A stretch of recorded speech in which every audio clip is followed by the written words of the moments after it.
అన్ని రకాల వస్త్రాలపై up to 66% of.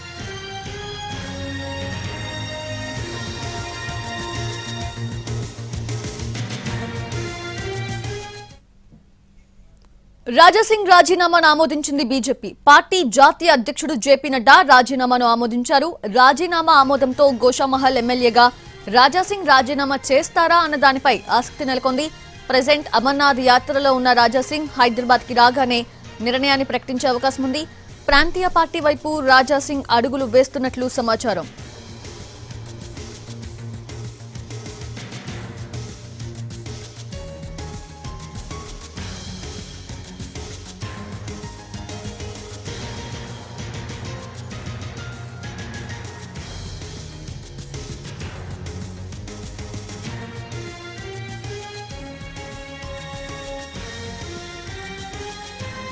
Raja Singh రాజీనామాను BJP ఆమోదించింది. లేటెస్ట్ అప్డేట్స్ అందించేందుకు మా ప్రతినిధి మహేష్ సిద్ధంగా ఉన్నారు.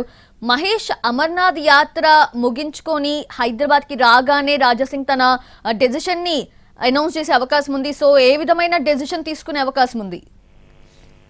సౌజన్య, ప్రస్తుతం రాజాసింగ్ అమర్నాథ్ యాత్ర ఉన్నారు. 14వ తేదీ ఆయన హైదరాబాద్ కి రానున్నారు. అయితే ఈ రోజే కొద్దిసేపటి క్రితము బీజేపీ ఆయన రాజీనామాను ఆమోదించినటువంటి నేపథ్యం. గత నెల 30వ తేదీన బీజేపీ అధ్యక్ష పదవికి నామినేషన్లు వేసే రోజు ఆయన రాజీనామా చేసినటువంటి నేపథ్యము. ఏదైతే పార్టీకి సంబంధించినటువంటి వ్యవహారం పైన, పార్టీ నేతలపైన ఆయన విమర్శలు చేస్తూ తనని నామినేషన్ వేయలేదని చెప్పేసి ఆరోపిస్తూ ఆ రోజు రాజీనామా చేశారు. ఆ రాజీనామాను కిషన్ రెడ్డికి ఇచ్చినటువంటి నేపథ్యంలో కిషన్ రెడ్డి తన రాజాసింగ్ రాజీనామాను కేంద్ర పార్టీకి పంపించారు. కేంద్ర పార్టీ ఈ రోజు ఆ రాజీనామాను ఆమోదించినటువంటి నేపథ్యం. సో నెక్స్ట్ ఏం జరగబోతుందనే పైన చర్చ జరుగుతుంది. ఇప్పుడు పార్టీ రాజాసింగ్ రాజీనామాను ఆమోదించినటువంటి నేపథ్యంలో షెడ్యూల్ 10 సెక్షన్ 2A ప్రకారం ఎవరైతే తమ పదవికి తన పార్టీకి ప్రాతినిధ్యం వహిస్తున్నటువంటి పార్టీకి రాజీనామా చేసినట్లయితే ఆయన ఎమ్మెల్యే, ఎంపీ అయినట్లయితే సభ్యత్వానికి అనర్హుడుగా పరిగణించబడతారు.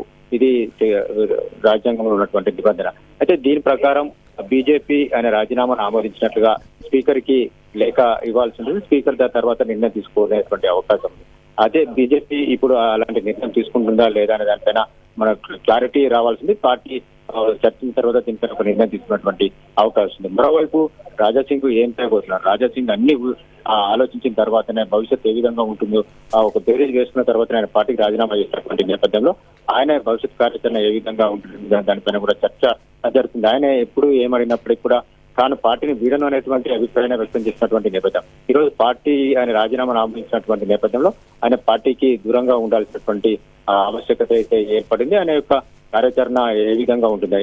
అమర్నాథ్ నుండే అనే ఒక కార్యాచరణని ప్రకటించబోతున్నారా? రాజాసింగ్ కూడా తన యొక్క రాజీనామాను ఆమోదించినట్టుగా ఏదైతే లెటర్ అరుణ్ సింగ్ పంపించడం జరిగిందో ఆ లెటర్ ని రాజాసింగ్ కూడా మీడియాకు పంపించినటువంటి నేపథ్యంలో రాజాసింగ్ ఈ లోపే స్పందించేటువంటి అవకాశం ఉంది. తన యొక్క భవిష్యత్ కార్యాచరణను కూడా చెప్పేటువంటి అవకాశం ఉంది. అయితే రాజాసింగ్ అమర్నాథ్ యాత్ర పోతున్నటువంటి నేపథ్యంలో ఆయన మాట్లాడడం కూడా జరిగింది. మోడీని, కేంద్ర ప్రభుత్వ విధానాలను కొనియాడుతూ ఆయన మీడియాకు కూడా ఒక సందేశాన్ని పంపించినటువంటి నేపథ్యంలో ఆయన ఏ విధంగా ఉండబోతుంది, గతంలో కూడా ఆయన శివసేన వైపు వెళ్తారా అనేటువంటి ప్రచారం కూడా జరిగినటువంటి పరిస్థితి అయితే ఉంది. రాజాసింగ్ యొక్క భవిష్యత్ కార్యాచరణ ఏ విధంగా ఉంటుంది అనేది 1-2 రోజుల్లో ఇచ్చేటువంటి అవకాశం ఉంది. బీజేపీ అయితే రాజీనామాను ఆమోదించినటువంటి నేపథ్యంలో స్పీకర్ కూడా ఆ యొక్క నిర్ణయాన్ని తెలియజేస్తుందా లేదా అనేది కూడా క్లారిటీ వచ్చేటువంటి అవకాశం ఉంది.